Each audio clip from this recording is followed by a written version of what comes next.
Shalom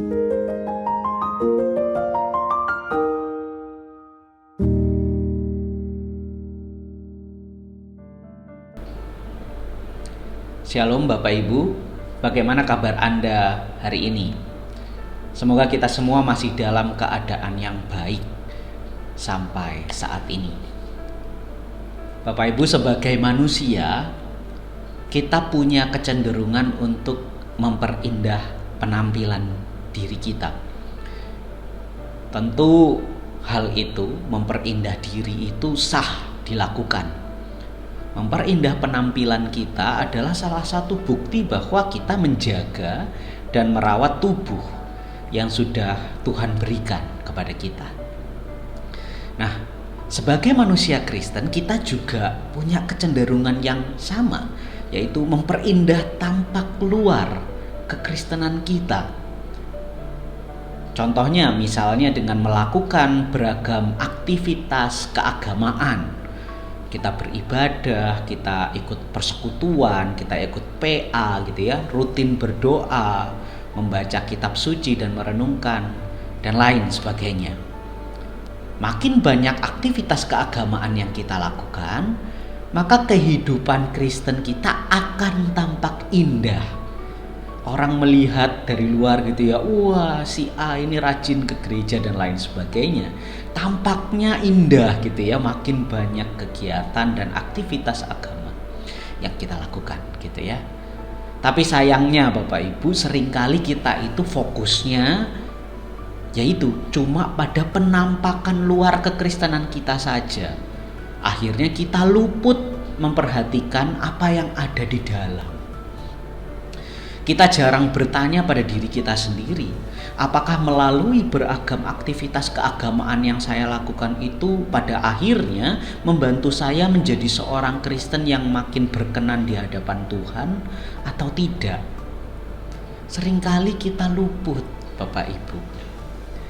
Nah, bacaan Alkitab kita hari ini, Injil Lukas pasal 11 ayat 53 sampai pasal 12 ayat 3, diceritakan di sana tentang kecaman Yesus terhadap ahli-ahli Taurat dan orang-orang Farisi. Menurut Yesus, ahli-ahli Taurat dan orang-orang Farisi itu yang selalu ada di rumah-rumah ibadat dan tampak saleh itu ternyata adalah sekelompok orang yang penuh dengan kemunafikan. Itu menurut Yesus. Menurut Yesus, orang Farisi dan ahli-ahli Taurat itu penuh kemunafikan. Yesus mengumpamakan mereka itu seperti ragi. Kalau Bapak Ibu tahu, ragi itu punya peranan penting dalam proses pembuatan roti. Tanpa ragi, adonan roti akan jadi bantet ya, kurang menarik. Kenapa begitu? Karena ragi itu punya kemampuan untuk menghasilkan karbon dioksida yang nantinya berfungsi untuk membuat rongga udara di dalam roti. Dan hal itu yang kemudian menyebabkan roti menjadi lembut, menjadi mengembang. Roti yang lembut, roti yang mengembang itu yang membuat roti ini menjadi menarik untuk dibeli, menarik untuk dimakan gitu ya, dan enak rasanya. Nah, seperti itulah orang Farisi dan para ahli Taurat, Bapak Ibu. Mereka itu kelihatannya saleh, namun kehidupan berimannya ternyata hanya rutinitas yang kosong, yang dilakukan hanya untuk memikat orang yang ada di sekitar mereka. Mereka kelihatan indah dari luar, namun nyatanya mereka juga adalah kelompok-kelompok orang yang penuh dengan kebencian dan kesombongan. Kita tahu ceritanya di bacaan-bacaan Injil, bahwa mereka ternyata kelompok yang penuh dengan kebencian dan kesombongan. Mereka ini terlihat seperti roti-roti yang lembut, yang mengembang dengan sangat indah, namun di dalamnya penuh dengan rongga, yang dengan mudah dapat diisi oleh keangkuhan dan ego yang berlawanan dengan kehendak Tuhan. Nah, Bapak Ibu, melalui perenungan kita yang singkat ini pada hari ini, kita diingatkan bahwa kehidupan Kristiani itu ternyata tidak hanya bicara tentang penampilan luarnya saja. Oh iya, saya rajin kok datang ke gereja, ikut ibadah tiap minggu. Oh tentu saya aktif pelayanan ini, saya aktif pelayanan itu. Oh iya, saya pakai kalung salib, saya pakai anting salib, saya pakai atribut-atribut Kristen. Oh iya, saya baca Alkitab setiap hari. Kehidupan Kristiani tidak hanya soal itu. Kehidupan Kristiani yang paten itu tidak hanya soal penampilan luarnya saja, Bapak Ibu.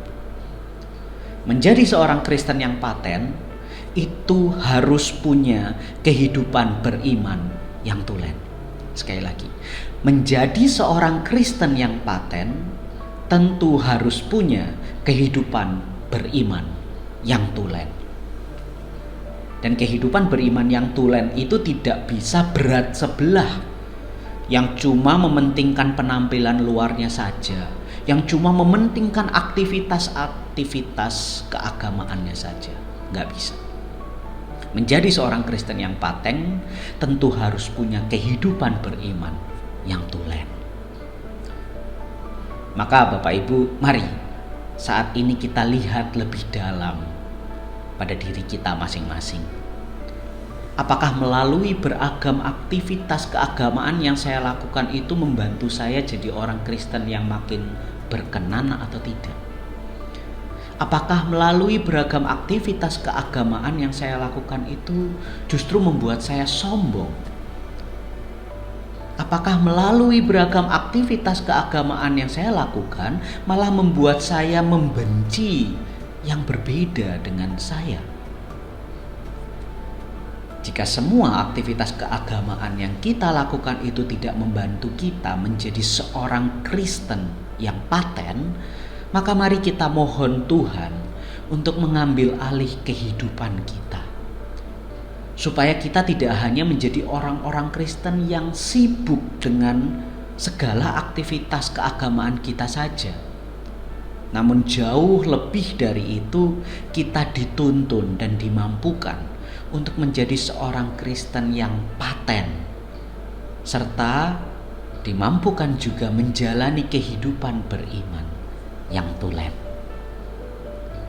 Selamat merenungkannya. Amin.